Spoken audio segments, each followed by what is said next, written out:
You are listening to a summary of The Infinite Game, a video by Simon Sinek.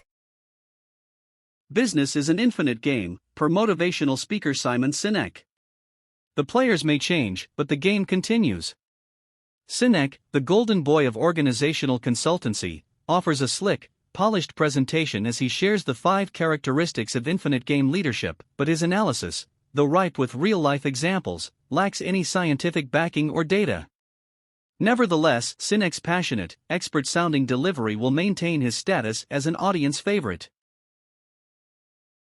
The United States won almost every battle in the Vietnam War but was unable to claim ultimate victory.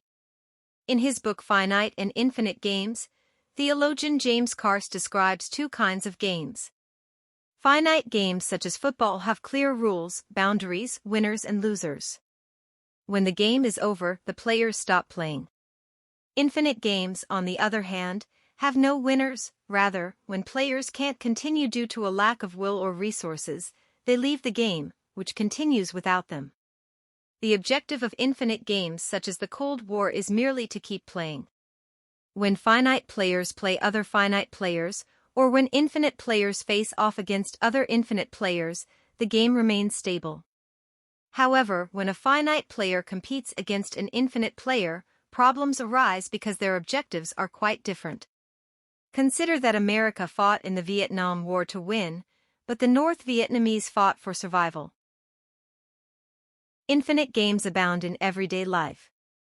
You can't emerge the victor in marriage or in friendships, and you don't win business or global politics. Yet the language of business consistently refers to winning and winners.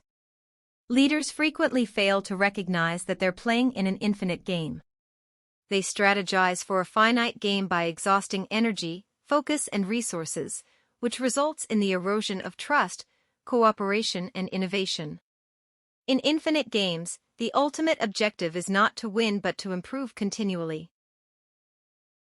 Today's leaders require 5 worthy assets to survive in an infinite game. 1. Just cause. A meaningful goal gives value and purpose to your work. The words life, liberty and the pursuit of happiness described an unattainable ideal that motivated and inspired America's founders. Find a vision that resonates so deeply with your personal values that you eagerly devote yourself to its advancement. 2. Trusting teams. A culture of distrust at United Airlines means that employees work in a constant state of fear, afraid that one mistake will cost them their jobs. In one high-profile case, United employees manhandled a passenger off a plane. The United staff knew such brutality was unnecessary, but all feared the repercussions of stepping in to protect the passenger. Meanwhile, Singapore Airlines fosters a trusting work environment that enables employees to perform at their best, make mistakes without fear and ask for help when they need it. 3. Worthy rivals. Through their strengths, worthy adversaries. Be they companies, co-workers or competitors. Reveal your weaknesses, motivating you to improve. They're so good at their jobs or display enviable qualities that you aspire to be like them and strive to get better. 4. Existential flexibility. Staying in an infinite game may require a shift in strategy that is so dramatic that it could threaten your continued existence. When Steve Jobs learned of the graphic interface technology that Xerox had developed, he completely changed Apple's direction to create the Macintosh. In contrast, Kodak went bankrupt because it was unwilling to pivot to digital photography even though it invented the technology.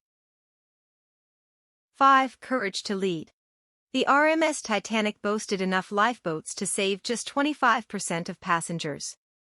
Preempting a regulatory change, the luxury liner's manufacturers built berths to house additional lifeboats, but left them vacant as a cost-cutting measure, an action that obeyed the letter of the law at the time of the fateful disaster. Be a leader that prioritizes people over profit and ethics over legality. This take courage in a Milton Friedman-based business environment whereby companies operate solely to maximize shareholder profit.